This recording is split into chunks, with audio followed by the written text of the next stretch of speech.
তালাবদ্ধ বিলাসবহুল ফ্ল্যাটের দরজা খুলতেই শুরু হলো সম্পদের হিসাব। আদালতের নির্দেশে সাবেক ভূমিমন্ত্রী সাইফুজ্জামান চৌধুরী জাবেদের গুলশানের দুটি ফ্ল্যাটে প্রবেশ করে ভেতরের মালামালের তালিকা তৈরির কাজ শুরু করেছে দুদক। দুদক জানায়, আদালতের নির্দেশনা অনুযায়ী ফ্ল্যাটে প্রবেশ, সম্পদের ইনভেন্টরি প্রস্তুত এবং রিসিভারের কাছে হস্তান্তরের কাজ চলছে।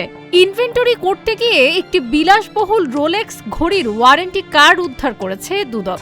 কার্ডের তথ্য অনুযায়ী 18 ক্যারেট হোয়াইট গোল্ডের রোলেক্স মডেলের ঘড়িটি 2019 সালে লন্ডনের হ্যারডস থেকে কেনা হয়।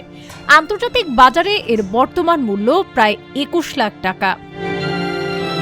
এর আগে 2রা জুলাই দুদকের পরিচালককে দুটি ফ্ল্যাটের রিসিভার নিয়োগ দিয়ে আদালতের আদেশ বাস্তবায়নের জন্য প্রয়োজনীয় ব্যবস্থা নিতে চিঠি দেয় কমিশন।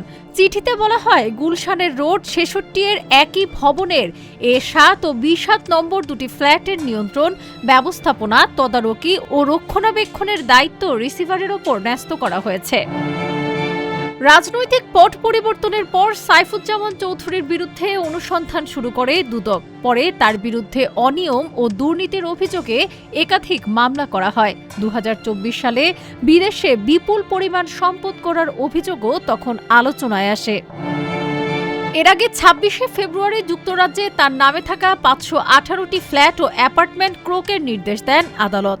আর 13ই জানুয়ারি সংযুক্ত আরব আমিরাত সহ 8 দেশে থাকা 330টি বাড়ি, ফ্ল্যাট ও অ্যাপার্টমেন্ট জব্দের আদেশ দেওয়া হয়।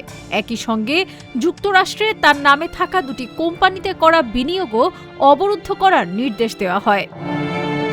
দুদকের তথ্য মতে এসব সম্পদ ও বিনিয়োগের মোট মূল্য প্রায় 2,320 কোটি 92 লাখ টাকা। ডেস্ক রিপোর্ট, আজকের পত্রিকা।